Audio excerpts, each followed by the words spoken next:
पास आया। खिंदी गांव शांत और सुंदर था, पहाड़ियों के बीच बसा हुआ। लेकिन पिछले कुछ दिनों से अजीबोगरीब घटनाएं घट रही थीं। रात होते ही गांव के कुत्ते बिना वजह एक ही लय में रोना शुरू कर देते थे। उनकी आवाज ऐसी थी जैसे वे किसी अनदेखे खतरे को महसूस कर रहे हों। जतिन, जो 10 साल का था, ने अपनी दादी से पूछा, दादी, ये कुत्ते ऐसे क्यों रो रहे हैं? लगता है जैसे वे चांद को नहीं बल्कि किसी और चीज को देख रहे हैं। दादी ने बस सिर हिलाया। अगली रात दरवाजे अपने आप खुलने और बंद होने लगे, जैसे कोई अदृश्य हाथ उन्हें खींच रहा हो। लेकिन सबसे डरावनी चीज थी उल्टी परछाइयां। पूरे गांव में दहशत फैल गई। ये सब सिर्फ हवा या संयोग नहीं हो सकता था। गांव के सबसे अनुभवी और बुद्धिमान व्यक्ति सुत्री दादी ने तुरंत पहचान लिया कि ये सब क्या था। वो अपनी लाठी टेकती हुई पंचायत के पास आई, जहां डरे हुए ग्रामीण जमा थे। सुत्री दादी ने गंभीर आवाज में कहा, ये काला जादू है। कोई हमसे बदला ले रहा है। और यह जादू एक वाहक के माध्यम से फैलाया जा रहा है, एक काला सांप। उनके शब्दों से सब सहम गए।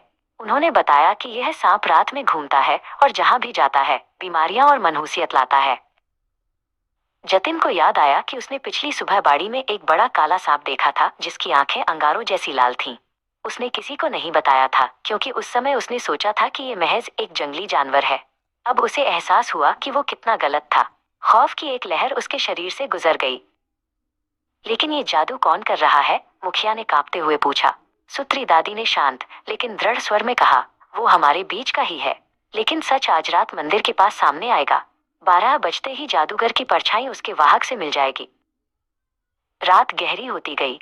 पूरा गांव डर के मारे अपने घरों से बाहर निकलकर मंदिर के पास जमा हो गया। सुत्री दादी ने उन्हें एक घेरा बनाने के लिए कहा। घड़ी की सुइयां धीरे धीरे 12 की ओर बढ़ रही थीं। हवा एकदम थम गई थी, जैसे प्रकृति भी उस क्षण का इंतजार कर रही हो। जैसे ही घंटा बजा और गांव की चुप्पी टूटी, काला सांप मंदिर के पीछे की छाया से रेंगता हुआ बाहर आया। वो सीधे एक पेड़ की ओर बढ़ा। तभी उस पेड़ के तने पर एक आदमी की लंबी उल्टी परछाई दिखाई दी। ये बगेड़ा की परछाई थी। सांप ऊपर उठा और परछाई से जुड़ गया। सुत्री दादी ने एक भी पल बर्बाद नहीं किया। उन्होंने आंखें बंद की, अपने होठों को हिलाया और शक्तिशाली मंत्रों का उच्चारण करना शुरू कर दिया। उनकी आवाज गहरी और गूंजती हुई थी। मंत्रों की शक्ति ने हवा में एक सुनहरा घेरा बना दिया, जिसने सांप और परछाई के बंधन को तोड़ना शुरू कर दिया। बंधन टूट गया।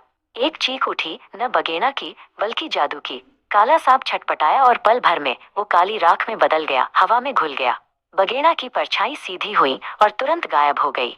जादू का साया हट गया था। खिंदी गांव में अब सिर्फ सुबह की पहली किरण और राहत